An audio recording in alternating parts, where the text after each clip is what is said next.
The microphone hit the marble floor with a sound like a gunshot, and 200 faces turned to watch me crawl on my hands and knees in a champagne-colored dress that cost more than the rent of most people. My father was still standing on the stage above me, his finger pointed down like I was a stray dog that had wandered into his perfect evening. The crystal chandelier above us threw little rainbows across the floor, and I remember thinking, even as my knee throbbed and my palm bled from where I had landed on a piece of broken glass, that the lighting in this ballroom really was beautiful. I had picked it myself, after all. 3 years ago, when I bought the building. My name is Renata Kovac, and I am 37 years old. I run a commercial real estate firm in Cleveland, Ohio, that I built from one tiny office above a dry cleaner into a company that owns 14 properties across 3 states. None of my family knows that. None of them have ever asked. To them, I am still the quiet middle child who got a business degree from a state school and probably works as some kind of secretary, because that is the story they decided to tell themselves a long time ago.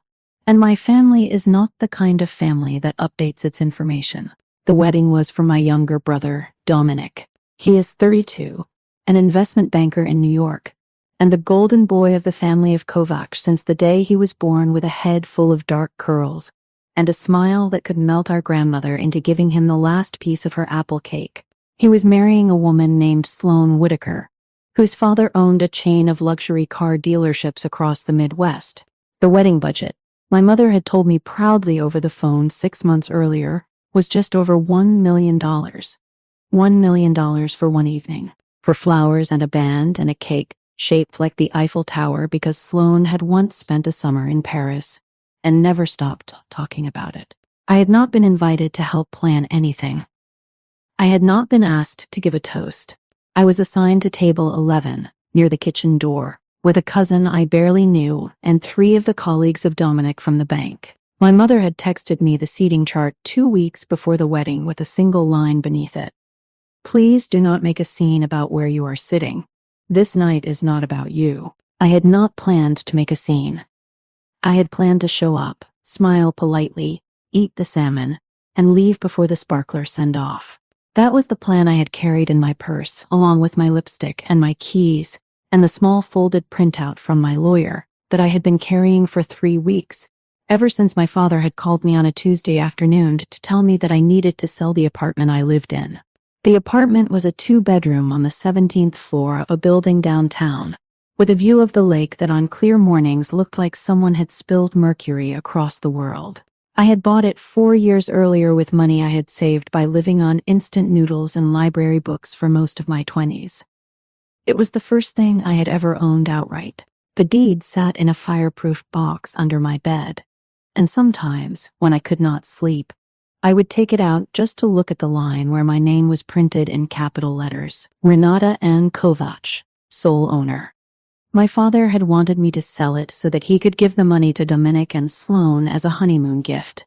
They were planning to spend 6 weeks traveling through Italy and Greece and Morocco, staying in villas and hiring private boats, and my father felt it was important, he said, that the family of Kovac contribute something memorable. He had estimated the honeymoon would cost around $95,000. My apartment, he had calculated, would sell for at least $300,000. The math, in the mind of my father, was simple. I had more than I needed. Dominic had a wedding to celebrate. Therefore, the apartment should be sold. I had said no. I had said it calmly, on the phone, while standing in my kitchen looking out at the lake. I had said, "No thank you, Dad. I am not going to do that, but I will be happy to give them a card with a check for $1,000 like a normal sister." He had hung up on me. My mother had called 12 minutes later, crying, asking how I could be so selfish, how I could put a building of bricks above my own brother. My older sister Marisol had texted me a long paragraph about how I had always been the difficult one, the one who refused to be part of the family, the one who made everything a fight. My Aunt Vera had sent me a voice note in Hungarian that I did not bother to translate. For 3 weeks, I had let the messages pile up.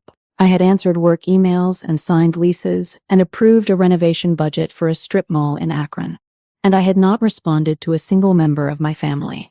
I had assumed, foolishly, that by the night of the wedding the storm would have passed, that my father would have realized he was being unreasonable, that my mother would have remembered I was also her daughter. Instead, when I walked into the ballroom of the Marchetti Grand, my father was waiting for me by the entrance with a face like a closed door. He took my elbow, hard enough that I could feel his fingers through the silk of the sleeve of my dress, and he steered me away from the other guests into a small alcove behind a column. Up close, I could smell the bourbon on his breath. The wedding had not even started yet, and he was already 3 drinks deep, he told me, in a low voice that was somehow worse than yelling, that I had embarrassed him in front of the entire family, that I had made him look like a man who could not control his own daughter, that tonight, in front of everyone, I was going to stand up during the toasts and announce that I had changed my mind, and that I would be selling my apartment as a gift to Dominic and Sloane. I would do this, he said, or I would never be welcome at another family event for the rest of my life. He squeezed my elbow when he said it. Hard. I looked at him. I really looked at him. This man who had once carried me on his shoulders at a county fair when I was 4 years old, who had taught me how to ride a bicycle in the parking lot of the grocery store where he used to manage the produce section. I looked at the lines around his mouth, and the gray at his temples, and the gold cuff links Sloane had bought him as a thank you for paying for the rehearsal dinner, and I felt something inside my chest go very quiet and very still, the way a lake goes still right before the first drop of a thunderstorm hits the surface. I told him, quietly, that I would think about it. I told him I needed a minute. I told him I would find him before the toasts. He let go of my elbow, and he straightened my sleeve like he was straightening the collar of a shirt of his own, and he walked away to greet a group of cousins who had just arrived from Buffalo. I stood in that alcove for a long time. The string quartet was playing something soft and pretty in the main hall. I could hear my mother of all people laughing somewhere, that high musical laugh she saved for company. I reached into my purse, and I took out the folded printout from my lawyer, and I read it once more in the dim light behind the column. Then I folded it back up, and I put it back in my purse, and I walked into the main ballroom of the building that I owned, and I took my seat at table 11 near the kitchen door, and I waited for my father to give me the rope I needed to hang the entire evening with. To understand why I sat there so calmly, you have to understand what kind of family I grew up in, and what kind of child I was inside it. I was the second of 3.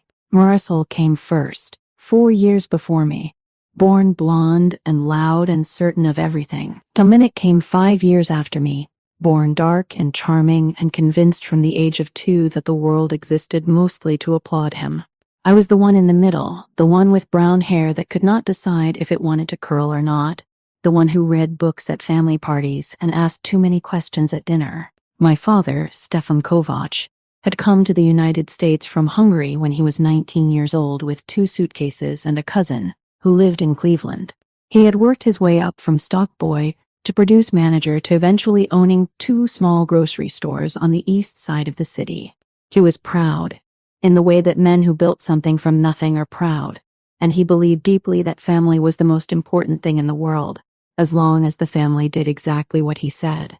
My mother, Adriana, had been a nurse before she married him, and she had given that up the year I was born because my father did not believe wives should work outside the home. She filled her days with church functions and complicated cooking projects, and a quiet, lifelong resentment that came out sideways at her children, especially at me, because I looked the most like her own mother, and her own mother had been a difficult woman who had told her on her wedding day that she was making a mistake. Marisol was the favorite of my mother. They had matching laughs and matching opinions about almost everything.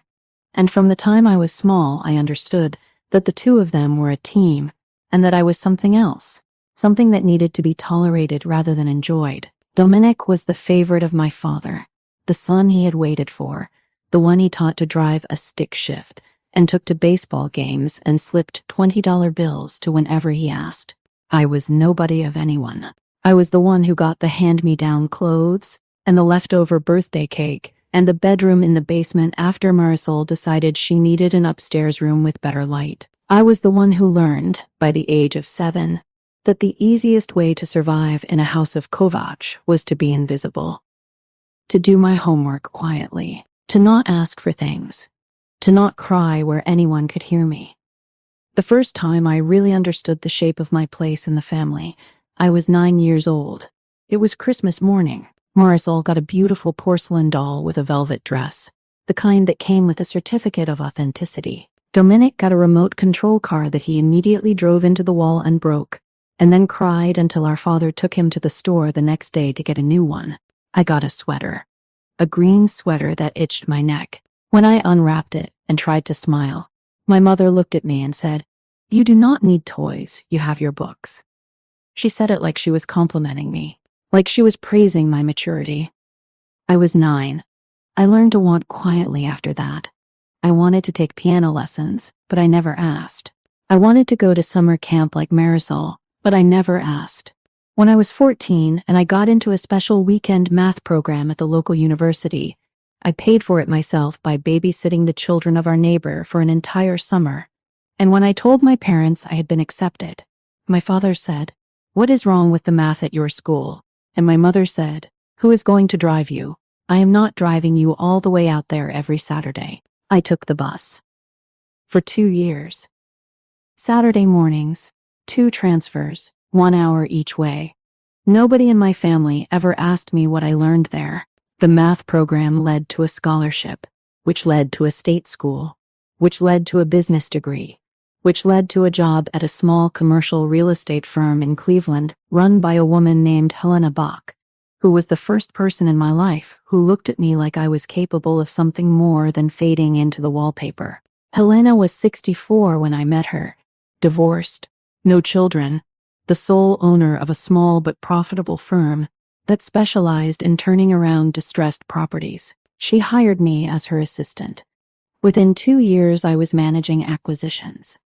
Within 5 years, I was her partner. When she retired at 70, she sold me the firm at a price so low it was almost a gift, payable over 10 years out of the profits of the company. I made the final payment on her birthday 3 years ago. She came to my office with a bottle of champagne and we cried together. And then we went out for Hungarian goulash because she had been raised in the same kind of household I had, and we both knew what it cost to build something out of silence. I had never told my family any of this. Not really. My father had asked, when I first started the job, what I did, and I had said, "I work in real estate," and he had said, "Oh, you sell houses," and I had said, something like that. He had nodded and moved on to ask Dominic about his college applications. The subject was never raised again. Over the years, when relatives at family parties asked what I did, I would say, "I work for a real estate company in Cleveland," and they would nod politely and ask if I had a boyfriend, and that would be the end of it. It was easier that way. It was easier to let them think I was struggling along in some unimportant office than to try to explain what I had built. Because in my family, the moment you had something, it stopped being yours. The moment my cousin Thomas got a promotion, my father borrowed $30,000 from him to expand one of the stores. The moment my Aunt Vera inherited some money from her late husband, my mother convinced her to invest it in a bakery that my parents ran into the ground in 18 months. Money in the family of Kovac moved in one direction only, from the people who had earned it to the people who believed they deserved it. And the people who believed they deserved it were always my parents and Dominic. So I had kept quiet. I had bought my apartment with cash. I had registered my company under a holding entity with a name that gave nothing away. When I bought the Marchetti Grand 3 years ago, an old neglected event hall in a great location that I had renovated into the most sought-after wedding venue in Cleveland, I had used the same holding entity, and I had hired a management company to run the day-to-day operations under their own name, the booking system, the website, the contracts that families signed when they reserved the ballroom for their special day. None of them had my name anywhere on them. When my mother had called me 8 months earlier, breathless with excitement, to tell me that Dominic and Sloane had managed to book the Marchetti Grand for their wedding, she had said, "You would not believe how lucky we got. The venue is the most beautiful place in the city, and Sloane knows the wedding planner of the family of the manager. That is the only reason we got the date." I had said, "Oh wow, that sounds wonderful." I had not said, "The manager works for me." I had not said, I sign her paychecks.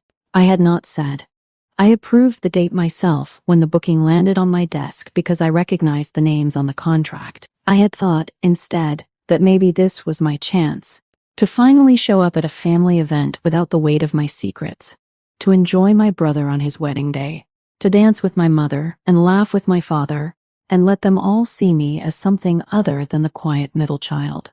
I had bought a beautiful dress. I had gotten my hair done. I had practiced what I would say if someone asked me about my work.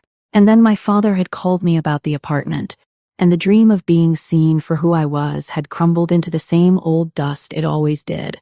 And I had been left with only one thing to bring to the wedding instead: a folded piece of paper from the lawyer of mine, and the keys, in a sense, to the entire building. The ceremony itself was held outside in the garden of the Marchetti Grand, under a pergola that I had personally chosen from a vendor in Tuscany the year before. White roses climbed the columns, and the late afternoon sun poured through the lattice in long golden strips that fell across the white runner like a promise. Sloane looked beautiful. I will say that, even now. Her dress was a column of ivory silk with hand-stitched lace at the collar, and her hair was pulled back in a low knot with a single pearl pin that had belonged to her grandmother. She walked down the aisle on the arm of her father, a tall, thin man with a gray beard who looked at her like she had hung the moon herself. And I watched her face the whole time, and I thought, you have no idea what kind of family you are marrying into. Dominic cried when he saw her. Real tears, the kind that surprise a man who is not used to feeling things. For a moment, watching him, I felt the old soft ache for my brother that I had been trying to outgrow for 30 years. When he was little, before he understood that he was the favorite, he used to follow me around the house like a small shadow. He would crawl into my bed during thunderstorms. He would ask me to read to him the same 3 books over and over, until I knew them by heart. There had been a few years, between when he was 4 and when he was about 7, when I had loved him with the kind of fierce, protective love that older sisters are supposed to feel, before he had learned that he could get more from our parents by being cruel to me than he could by being kind. The vows were sweet, standard. Sloane promised to be his partner in adventure and his refuge in storms. Dominic promised to love her with everything he had. The officiant, a family friend of the family of Whitaker, made a joke about how he had known Dominic since he was a college freshman doing keg stands at fraternity parties, and the crowd laughed in that warm, slightly tipsy way that wedding crowds laugh. Marisol, who was the matron of honor, dabbed her eyes with a tissue and looked over at me with the expression she had been giving me for 37 years, the one that said, "Why can you not just be normal?" After the ceremony, there was a cocktail hour on the terrace, with past appetizers and a string quartet and a champagne fountain that had cost $4,200 to rent for the evening. I stood near the railing, holding a glass of sparkling water because I needed my head clear, and I watched my family work the crowd. My father was holding court near the fountain, his arm around the shoulders of the father of the bride, telling some story that involved a lot of hand gestures. My mother was floating from group to group like a hostess at her own party, kissing cheeks, accepting compliments on her dress, on her son, on the venue. The venue, she kept saying. Is it not the most stunning venue you have ever seen? A woman I did not recognize, an older friend of my mother of the church, approached me by the railing with a small plate of canapes and a curious smile. She said, "You are the sister, are you not, the middle one?" I said yes. She said, "What is it that you do for a living, dear?" And before I could answer, my mother appeared at my elbow, materialized out of nowhere with that radar she had always had for any conversation that might cast me in an interesting light. And she said, "Oh, Renata works at a real estate office downtown. She answers phones. She does a wonderful job." The woman smiled politely and said, "That is lovely," and she drifted away to find someone more impressive to talk to. I looked at my mother. She did not meet my eyes. She straightened the strap of my dress with a quick, dismissive touch, the same way you might adjust a tablecloth before guests arrive, and she said, "Do not embarrass us tonight, Renata. Please. For your brother." And then she walked away, toward the champagne fountain, toward my father, toward the only people in the room who mattered to her. I stood at that railing for another full minute, and I thought, very calmly, I am going to ruin this evening. I am going to ruin it carefully. And I am going to ruin it completely.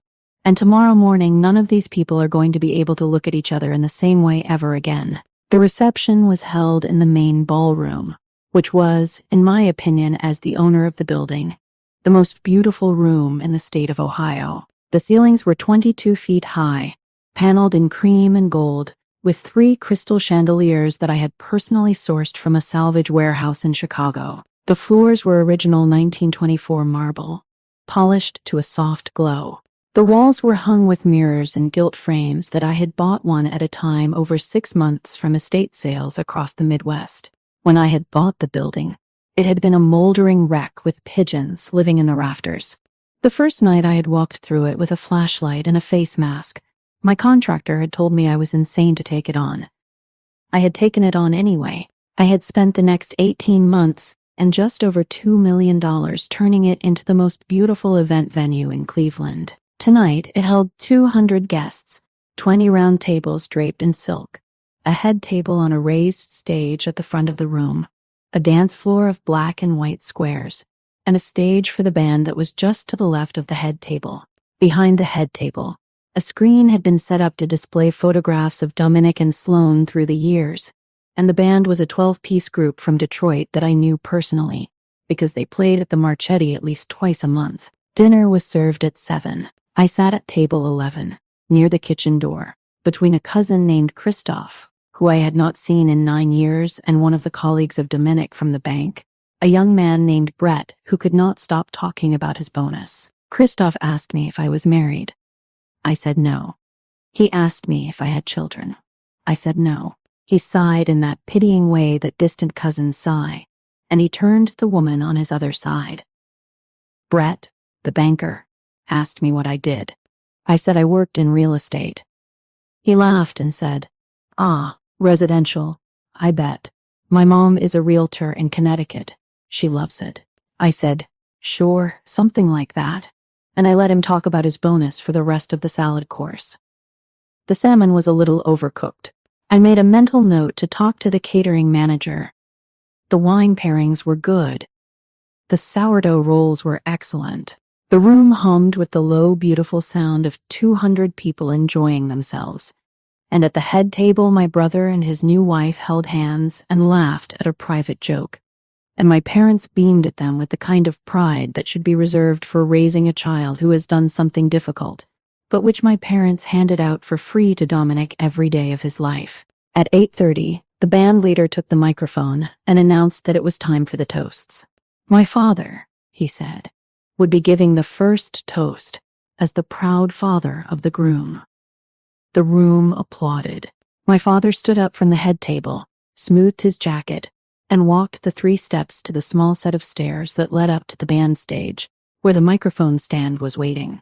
He climbed the stairs slowly, deliberately, the way a man climbs stairs when he believes that everyone in the room is watching him. He picked up the microphone. He tapped it twice. He cleared his throat. He looked across the room, and his eyes found me, at table 11 near the kitchen door. And he smiled. I knew, in that smile, that he had not believed me when I said I would think about it. I knew he had decided, in the bourbon haze of the late afternoon, that he was going to make me an example, that he was going to use this toast, in front of 200 people, to publicly shame me into selling my apartment, that he had been planning the words since before I had even arrived. I set down my fork. I folded my napkin. I reached into my purse on my lap, and I touched the corner of the folded paper from my lawyer one more time, just to make sure it was still there. And then I looked back at my father, and I waited for him to begin. He started, of course, with how proud he was. How proud he was of his son Dominic, who had grown from a curly-haired boy chasing butterflies in the backyard into a fine young man, a respected banker, a husband to a remarkable woman.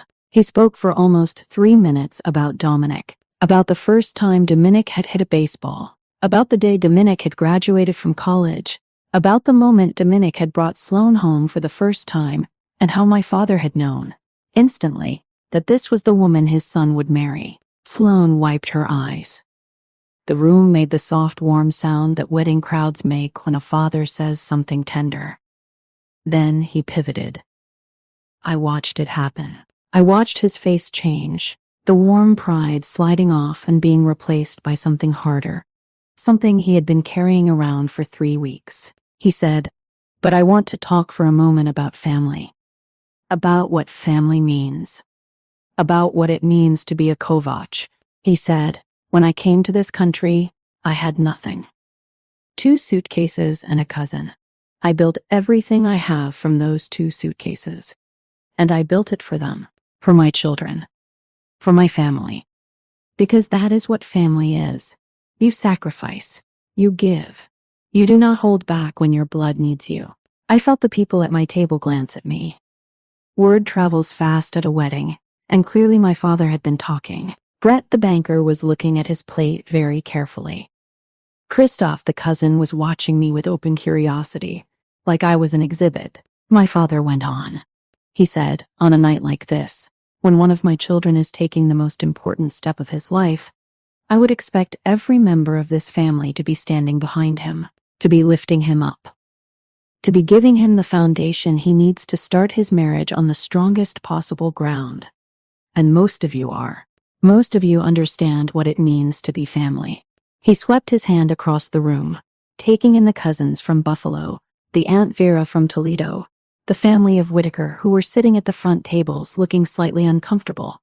"But," he said, and he turned, and he looked directly at me, and he said, "My middle daughter, Renata, has decided that she does not believe in family. She has decided that her apartment of bricks is more important than her own brother of blood. She has refused, on this most important week of his life, to do the one thing this family has asked her to do." The room went quiet in waves, the way a stadium goes quiet when something terrible happens on the field. The cousin Christoph of mine sucked in a small breath. Brett the banker froze with a piece of bread halfway to his mouth. My father said, "I am telling you this not to embarrass her, although she should be embarrassed. I am telling you because I want her to know that this is her last chance. Renata, stand up. Come up here. Tell your brother and his beautiful new wife that you have changed your mind. Tell them that you will do the right thing." I did not stand up. He waited. The microphone hummed. Somewhere a fork clinked against a plate and went still. He said, "Renata, stand up." I felt my heart beating in my fingertips. I felt the sweat starting under the fabric of my dress. But I felt something else too, something cold and clean, like spring water. I felt 37 years of swallowed words rising up the back of my throat and asking, very politely, to be let out. I stood up, but I did not walk toward the stage. I stood next to my chair at table 11, and I said, in a voice that surprised me with how clear it was, "No." The room rippled. My father blinked, surprised, like a man who had been pushed off a curb he did not know was there. He said, "What?" I said, "No, Dad. I am not coming up there. I am not selling my apartment. I am not changing my mind." I gave Dominic and Sloane a card with a check for $1,000, which I left at the gift table when I came in. That is my gift. That is the gift I can give. I love you, Dominic. I wish you a wonderful life with Sloane. But I am not selling my home so you can spend 6 weeks in Italy. The silence that followed was absolute. 200 people stopped breathing at the same time. Sloane, at the head table, had her hand pressed to her mouth. Dominic was staring at me with an expression I had not seen on his face in 30 years. A kind of wide-eyed shock that reminded me of the little boy who used to crawl into my bed during thunderstorms. My father said, "Sit down, Renata." "No." I said, "No." He said, "Sit down or get out of my sight." And I will tell you, honestly, I almost left. I almost picked up my purse and walked out the back door past the kitchen and got in my car and drove home. The path of least resistance was right there, glowing like an exit sign. I could see it. I could feel it. I could feel the version of me from age 9, age 14, age 22. All the versions who had eaten the green sweater and taken the bus and let themselves be invisible. All of them whispering, just go, just go. Do not make it worse. But there was another version of me too.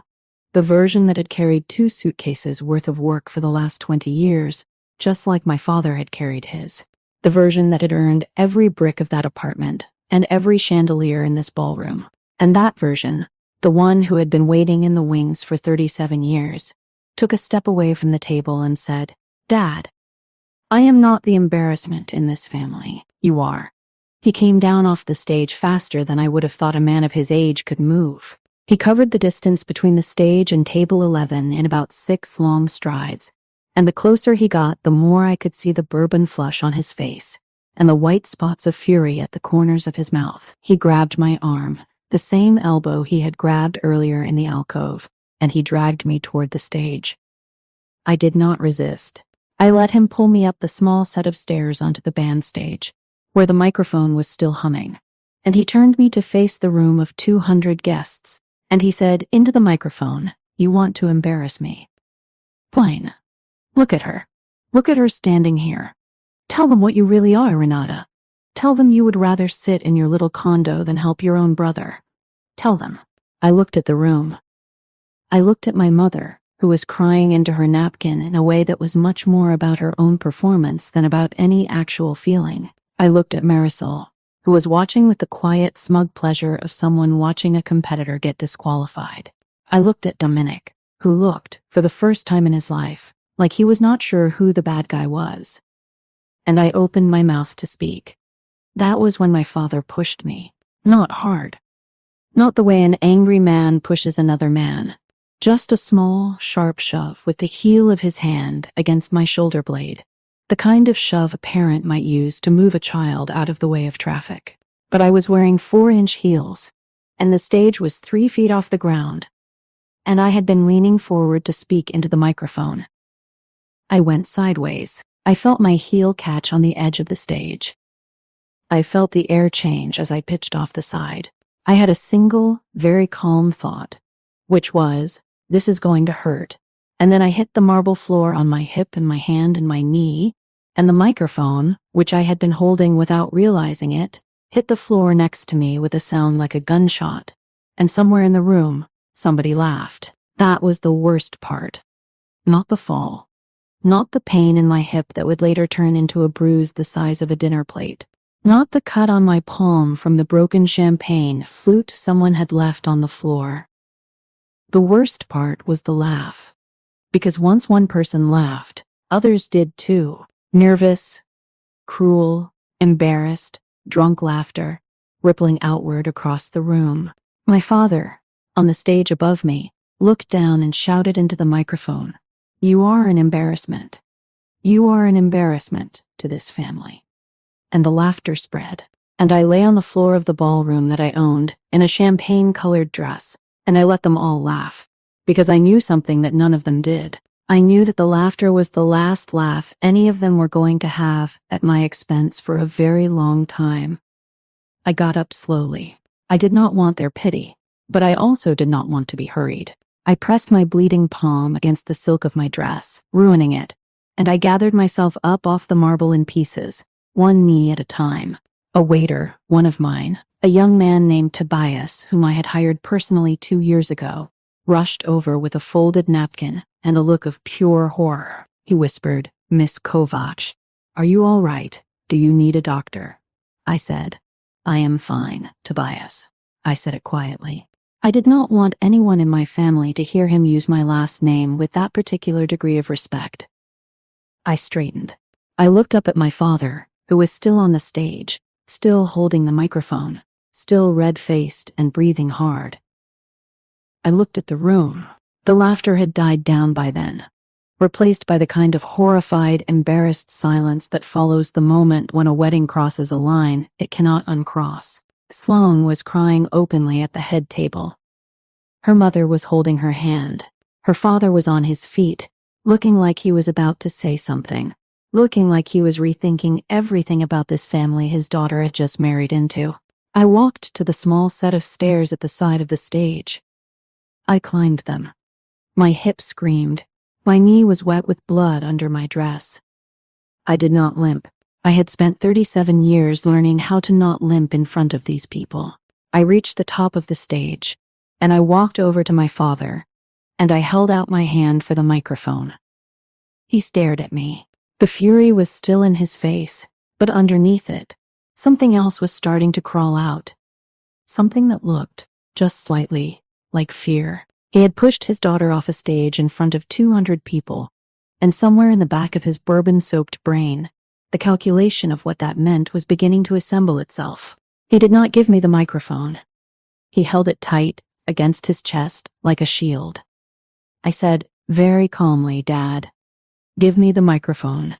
He said, "Get off the stage." I said, "Give me the microphone, or I will go to the sound booth and ask them to give me a different one. Either way, I am going to speak now." There was a pause, a long one. The room had gone so quiet, I could hear the faint hiss of the ice melting in the champagne fountain on the terrace. Tobias, the waiter, was standing at the bottom of the stage, watching, and I saw him glance toward the back of the room, where the manager of the venue, a woman named Inez Salgado, was standing with her tablet pressed against her chest. Inez had been my employee for 3 years. She knew exactly who I was.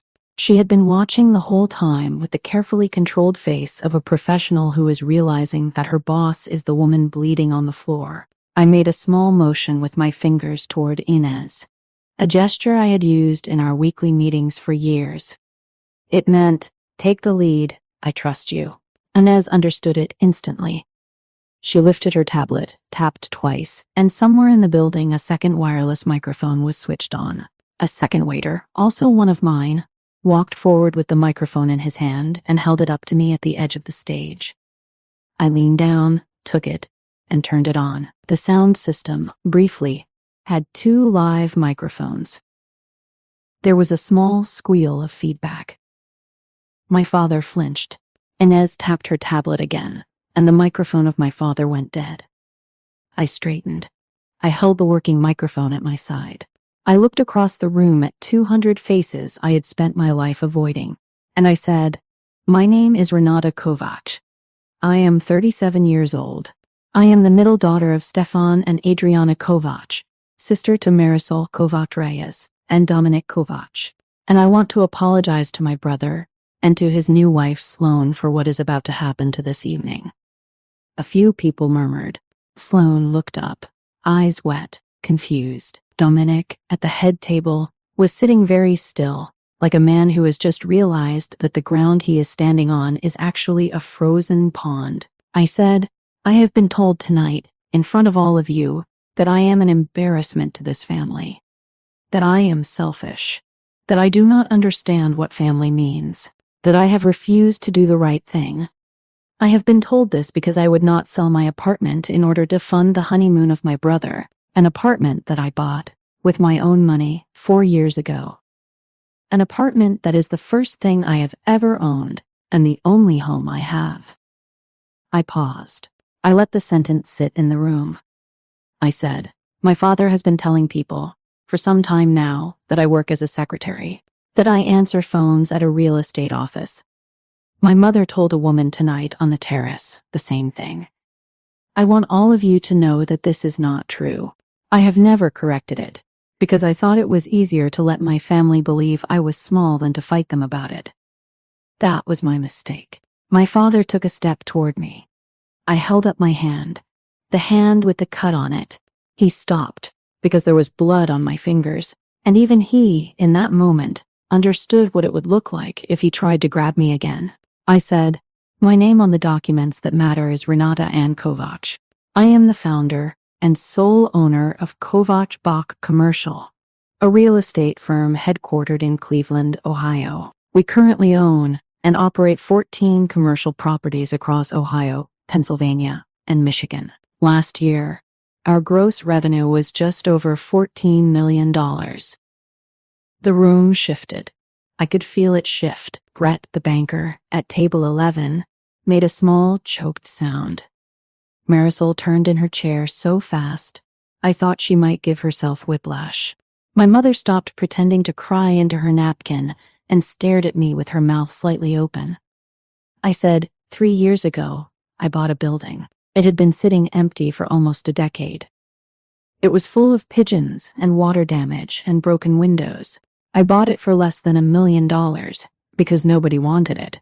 And I spent 18 months and a great deal more money turning it into something beautiful. I named it the Marchetti Grand because that was the name of the original architect from 1924, and I thought he deserved to have his work remembered. I lifted my arm.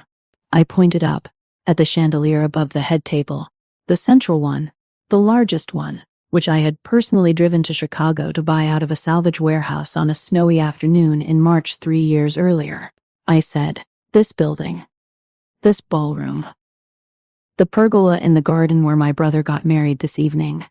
The terrace where the cocktail hour was held. The kitchen where the salmon was prepared. All of it.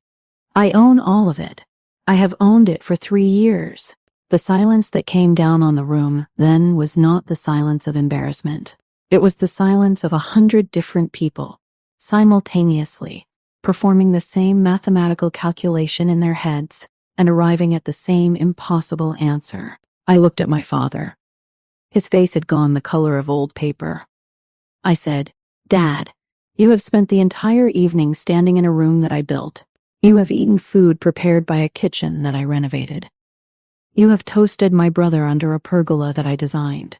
And you have called me an embarrassment in front of 200 people in a building that has my name on every deed in the courthouse downtown. So before you call me anything else tonight, I would like you to take a moment to look around, and I would like you to think very carefully about whose house you are standing in. Nobody moved. Nobody spoke. Even Sloane had stopped crying.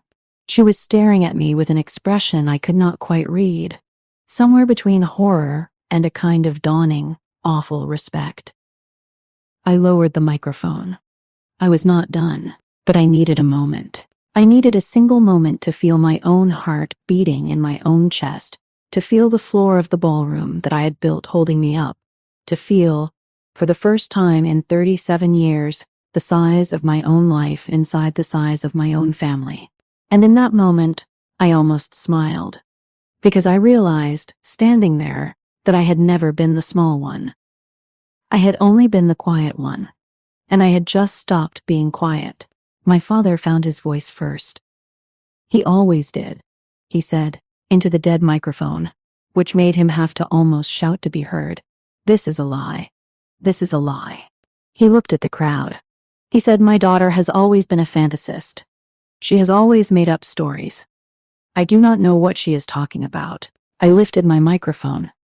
I said, Inez, would you come up here, please? Inez Salgado walked up the center aisle of the ballroom in her gray suit, her tablet still in her hand, her dark hair pulled back in the neat low bun she always wore for events. She climbed the steps of the stage.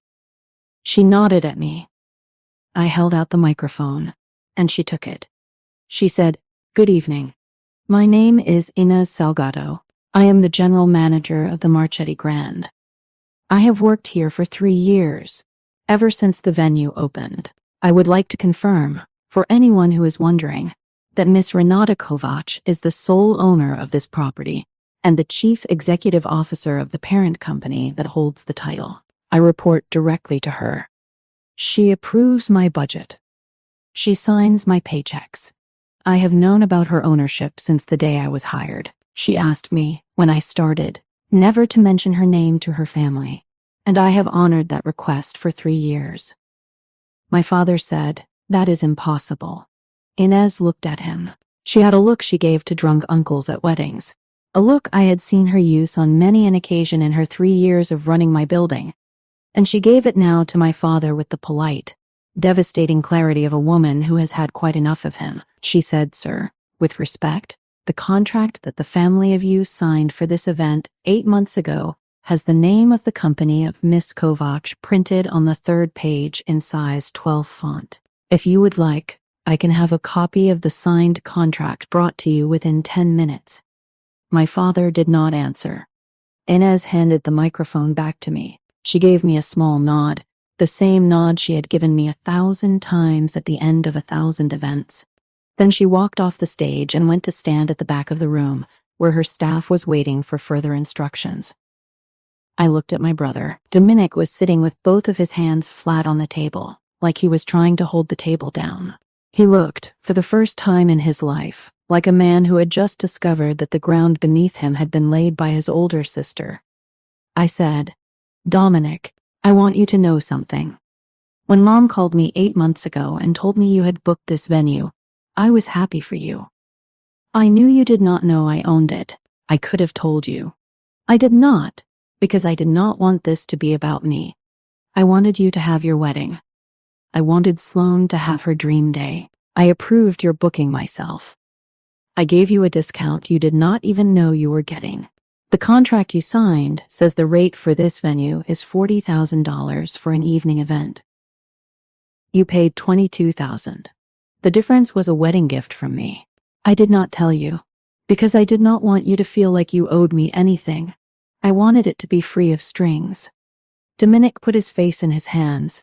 I said, "Dad asked me, 3 weeks ago, to sell my apartment so the family could give you a honeymoon. I said no. Not because I do not love you, but because what Dad was asking me to do was not generous. It was not family. It was the same thing this family has always done, which is take from me whatever I have and give it to you, and call it love. And I am 37 years old, and I am done being the person who gives things up so that other people in this family can have more than they need." Sloane stood up. I did not expect that. She stood up at the head table, and she looked at me, and her eyes were red, and her mascara had run, and she said, in a small, clear voice that did not need a microphone because the room was so quiet, "Renata, I did not know." I said, "I know you did not." She said, "I would not have. If I had known." I said, "I know. I am sorry, Sloane. I am so sorry that this is happening at your wedding." She shook her head. She said, "No, do not. Do not be sorry." She looked at my father. She looked at him for a long, cold moment, the way a woman looks at a man whose true face she has just seen for the first time. Then she looked back at me, and she said, "Thank you," and she sat down. I looked at my mother. She was the one I had been most afraid of all my life. Not my father, who could be loud and cruel but who I had always been able to read.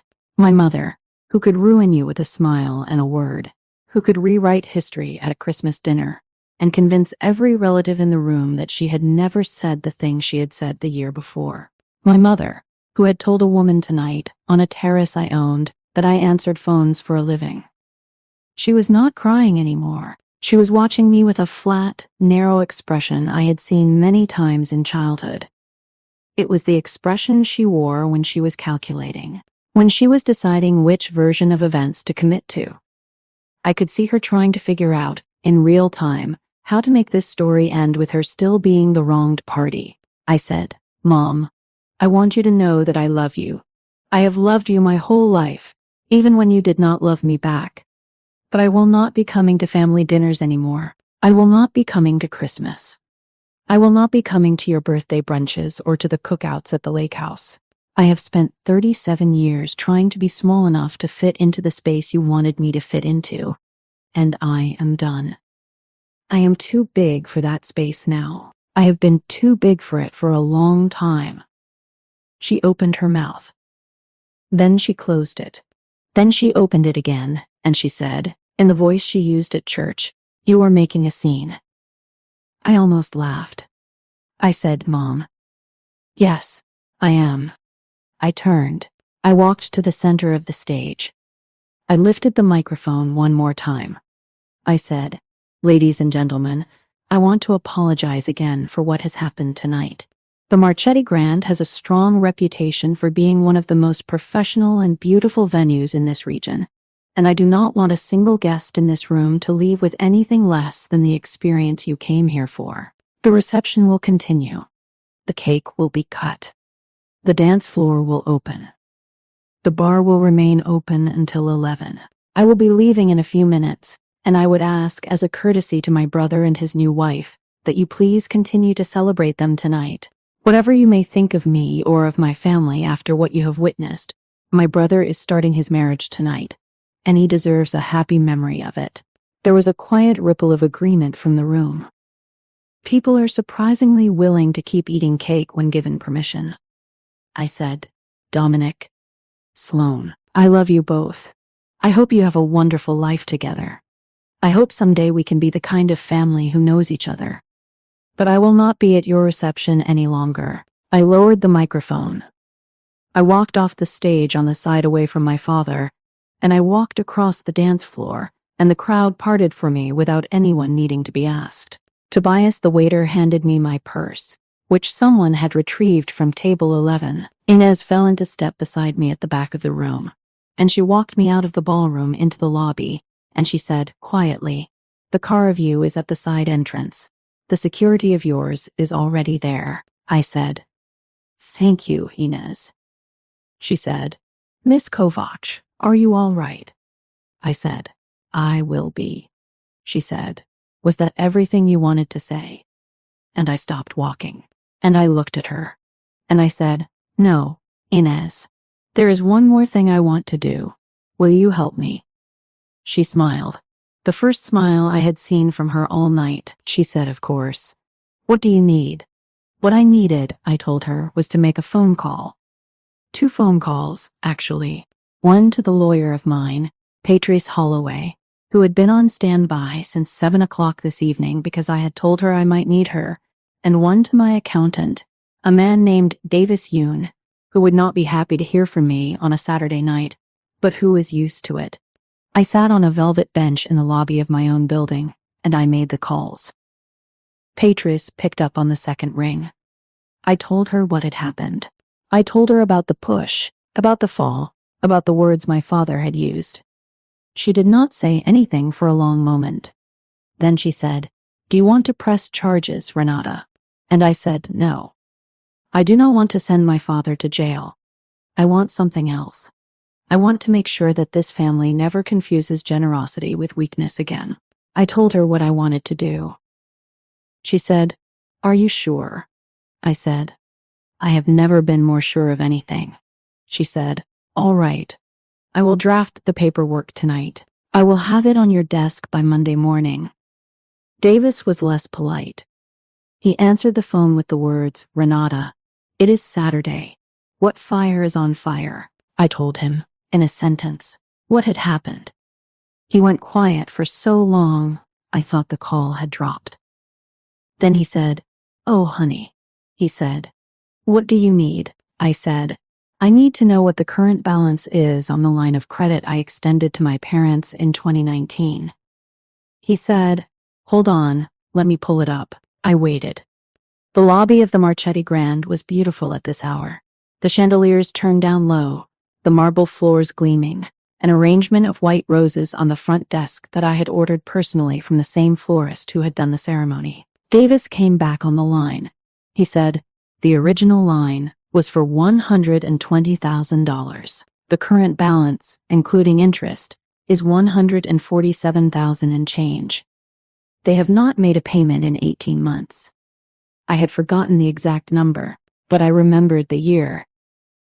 2019. The year my father had come to me in a panic because the second grocery store of his was failing, and the bank was threatening to foreclose.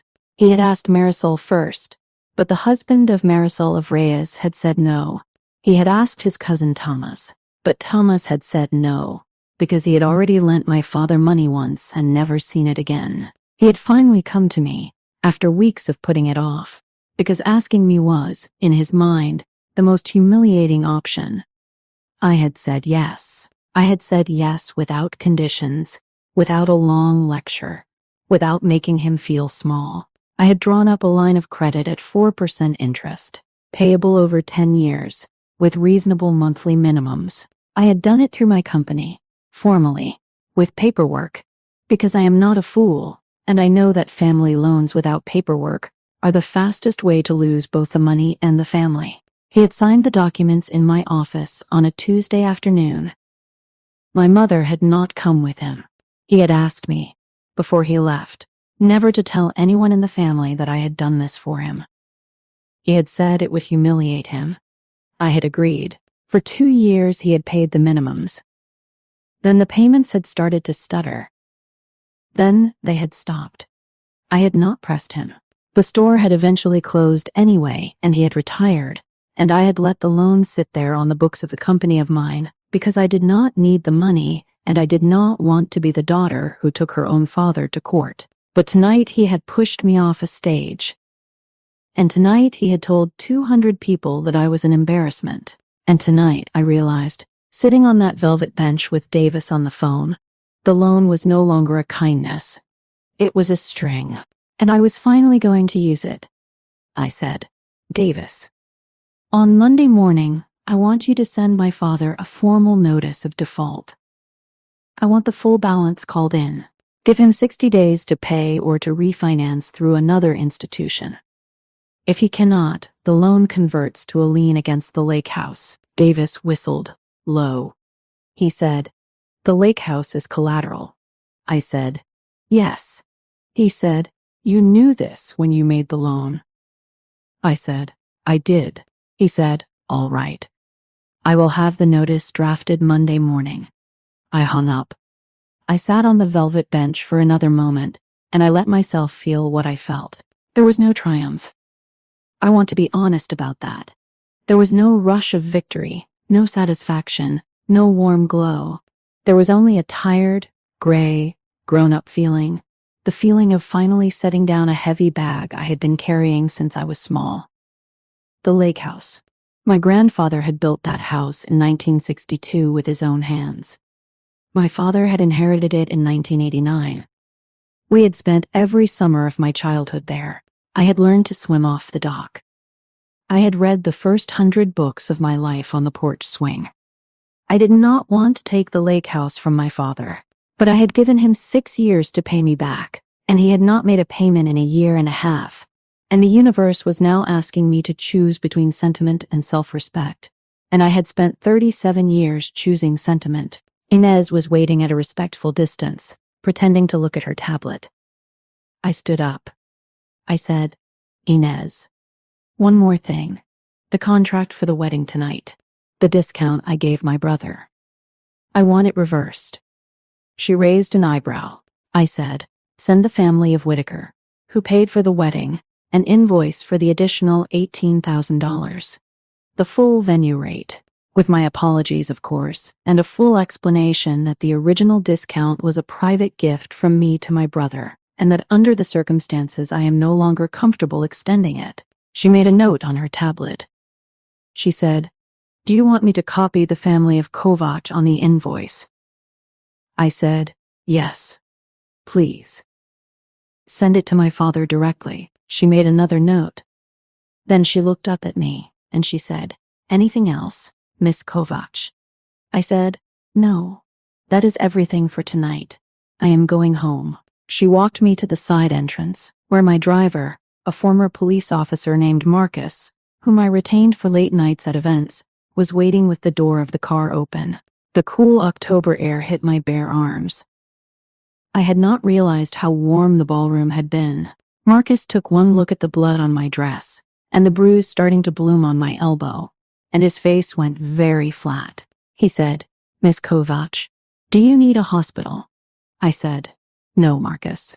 I need a hot bath and a glass of wine. He nodded. He helped me into the car.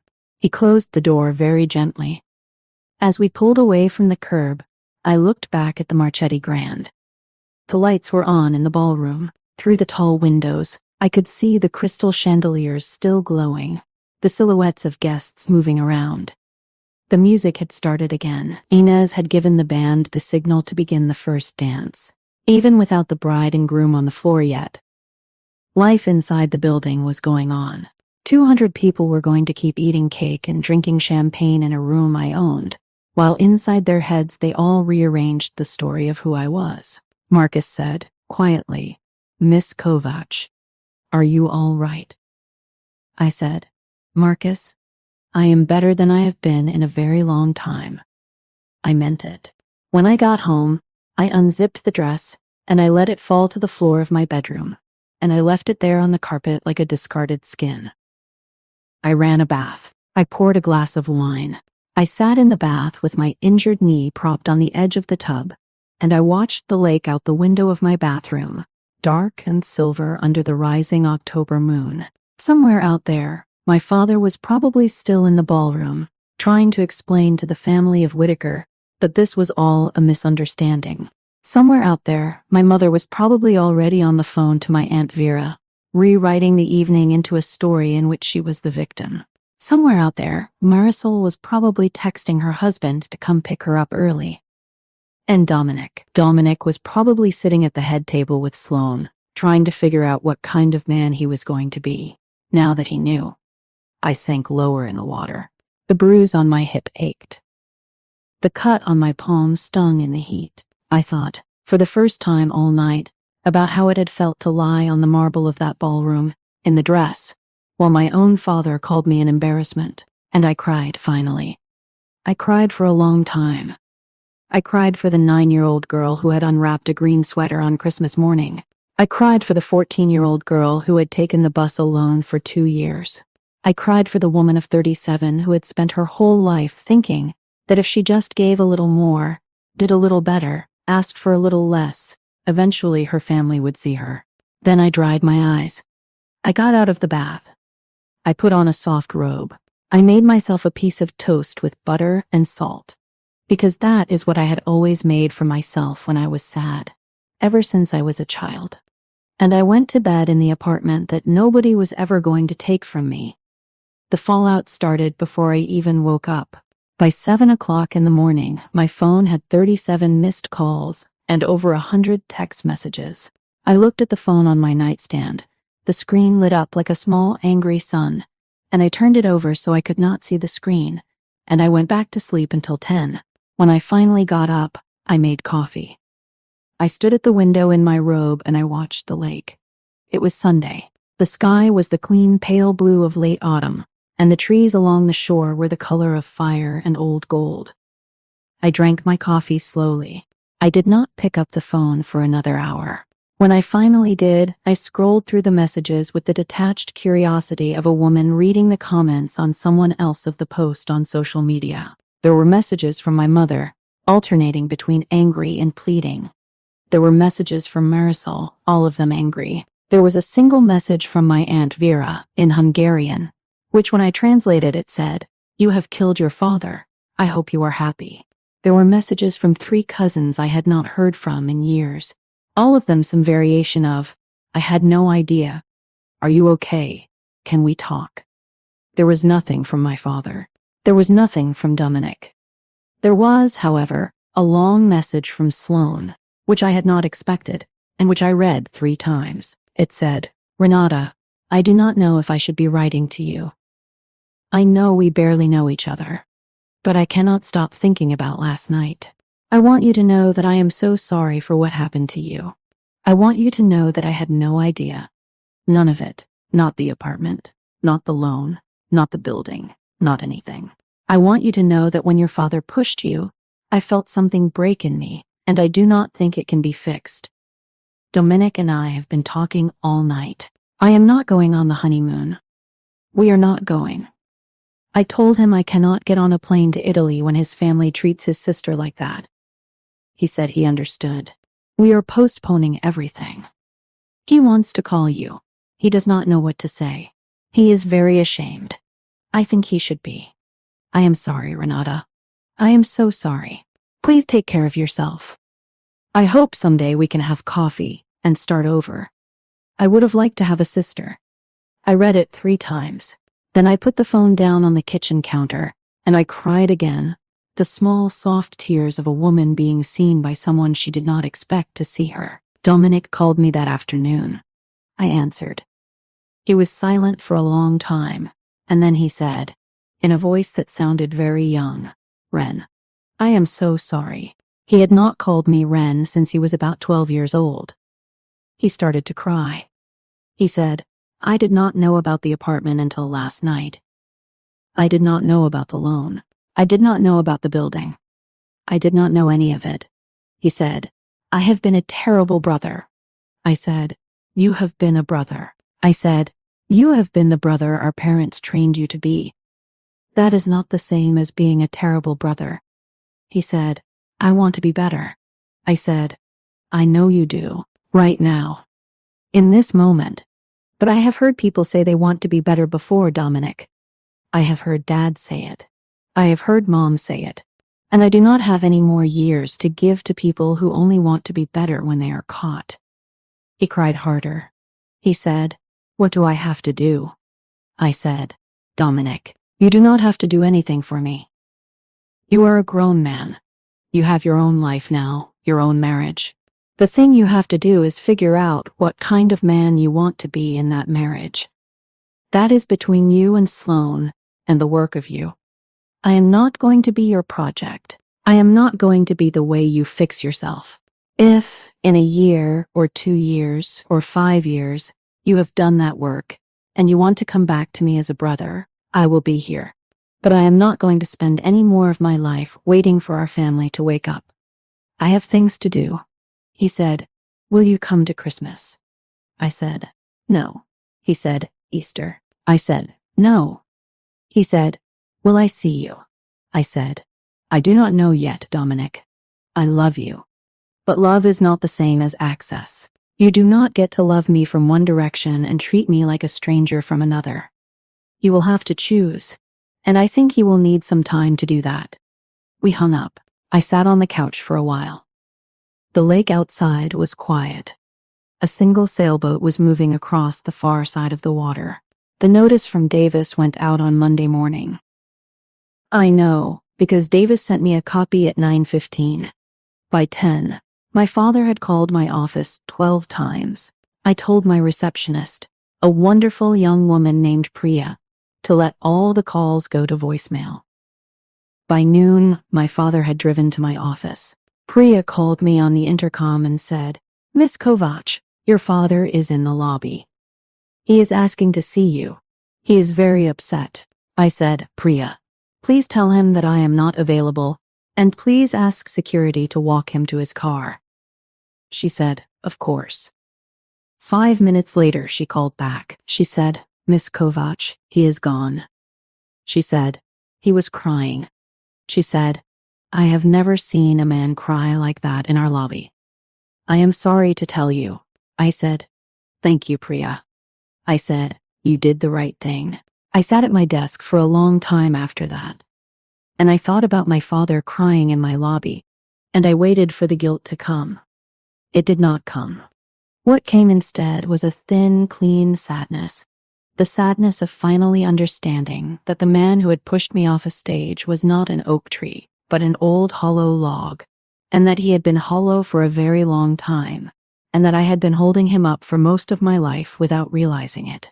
The invoice to the family of Whitaker went out that same Monday afternoon, with the apologies of Inez and a polite explanation. I heard later from Inez that the father of Sloan of Whitaker had paid it within 48 hours, with a personal note that said, please give Miss Kovach my best regards. She handled herself with remarkable grace. The story spread, of course. In a family of Hungarian Catholic Cleveland East Siders, no story stays put. By Wednesday, my Aunt Vera had called every cousin in 3 states. By Thursday, the story had been told in at least 4 different versions, in 2 of which I was the villain and in 2 of which I was the hero, and in all 4 of which my father came off badly. On Friday, my mother showed up at my apartment building. The doorman, a man named Ralston who had worked the front desk for almost 5 years and who I tipped well at Christmas, called me on the intercom and asked if I wanted to allow her up. I said, no, Ralston. She is not on the list. She will not be on the list. He said, very good, Miss Kovach. He turned her away. She stood on the sidewalk for almost an hour. He told me later, ringing the buzzer, before she finally got back in her car and drove home. I did not feel triumphant about that either. I felt tired. The work of installing a boundary, after 37 years of having no boundaries at all, is not glamorous work. It is the tired, slow, daily labor of saying no, and saying no again, and saying no a 3rd time, while every cell in your body is begging you to give in just to make the bad feeling stop. Marisol came to see me at my office in the second week. She was the one I had expected to come last, and she was the one who came first in person, which surprised me. She sat across from my desk in the silk blouse of hers and the careful makeup of hers, and she looked at the office of mine, the framed certificates, the view of the lake, the photograph of Helena Bach on the bookshelf, and she said, in a small voice, "I did not know any of this." I said, "You did not ask." She said, "That is fair." She said, "I have been thinking all week about when we were little, about the Christmas with the green sweater. I had forgotten about that." "Did you know I had forgotten?" I said, "I did." She said, "I have been a terrible sister." I said, "You have been a sister." She said, "That is what you said to Dominic." He told me. I said, "Yes, it is true of both of you." She started to cry. I let her. After a while she said, "Can I do anything?" I said, "I do not know yet, Marisol." I said, "You can stop telling people that I am difficult. You can stop letting Mom rewrite history at dinners. You can speak up next time, if there is a next time. Those would be a start." She nodded. She said, "I will." She left. I did not know if she meant it. I did not need to know yet. The funny thing, the thing nobody tells you about the moment after you finally stand up for yourself, is that the moment lasts a lot longer than the moment. It lasts weeks. It lasts months. It lasts in the small grocery store choices, the question of whether to send a birthday card, the night you wake up at 3 in the morning and wonder if you have been too harsh. The push off the stage was over in 2 seconds. The work of not crawling back up onto that stage to apologize for falling, that took a great deal longer. The 60 days went by. My father did not pay. I had not really expected him to. He could not pay. He had been retired for 6 years. The sale of the second store of his had covered most of his immediate debts but had left him with very little. The first store had been sold years before. He and my mother lived on a modest pension and on the rental income from the lake house, which they leased out to summer tenants every June through August. When the 60 days passed, the loan converted to a lien against the lake house, exactly as the father agreed to in 2019. Davis delivered the paperwork. The parents offered no proper reply. I listened to the voicemail of the mother once, and then I erased it. I chose not to foreclose. I let the lien remain as a quiet reminder of the broken promise of the father. Through Davis, I told them they could live there for the rest of the lives of the parents. The debt would vanish when they passed, and the property would go to the heirs of their choosing, never to me. I simply needed them to know that I possessed the power to take it, and chose restraint instead. By Christmas 2025, the relatives across 2 nations knew the truth. A cousin from Budapest sent a card calling me brave, which I framed with pride. I spent the holidays with friends. In early January, the brother named Dominic and the wife named Sloane visited. Dominic apologized properly, mentioned therapy, and asked for a genuine connection.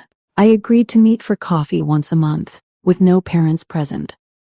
We have kept that routine. The situation remains imperfect, but Dominic and I communicate honestly now, while Sloane and I build a real friendship. The sister named Marisol and I are moving slower, sharing occasional meals that are awkward but civil. The father remains unwell and distant. I have heard he said sorry to others, but never to me. I hold the decision to wait. The mother eventually mailed a long letter that defended the actions of the mother rather than apologizing. I replied on a single sheet, stating I was not ready to see her until she wrote without centering the self. She stopped writing. The life of Renata has grown brighter since then. I paint again. I adopted a gentle dog named Pepper. I am seeing a man named Owen, who respects the boundaries of Renata. I spoke at a conference and mentored a young woman who now joins the firm of Renata. Looking back, I realize I spent 37 years believing silence was kindness and generosity meant self-erasure. I have learned the truth. Boundaries are not walls. They are lines that show where a person ends and others begin. Family debt is never just currency. It is a tool to enforce old rules and extract compliance. When I refused to pay $95,000, I broke the pattern. The amount never mattered.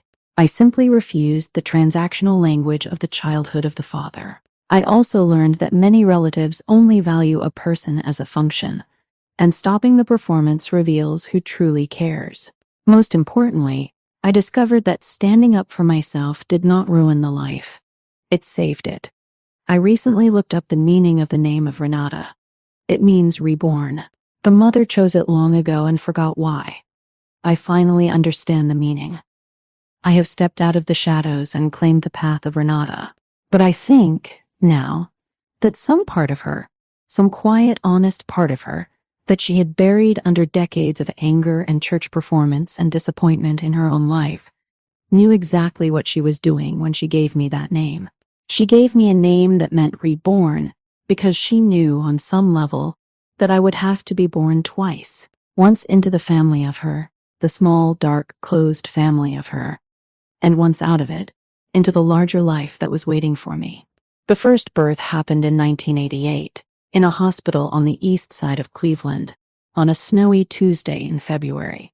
The second birth happened on a Saturday in October, on the marble floor of a ballroom I owned, with a cut on my palm and a bruise on my hip, while 200 people watched, and a single nervous banker from New York laughed first. I am Renata Kovac. I am 37 years old. I own a building on the east side of Cleveland with a chandelier I bought in Chicago in March. I own a company my mentor sold me for a price that was almost a gift. I own an apartment with a view of a lake that on clear mornings looks like someone has spilled mercury across the world. I own, finally, my own life. If you have made it this far with me, thank you.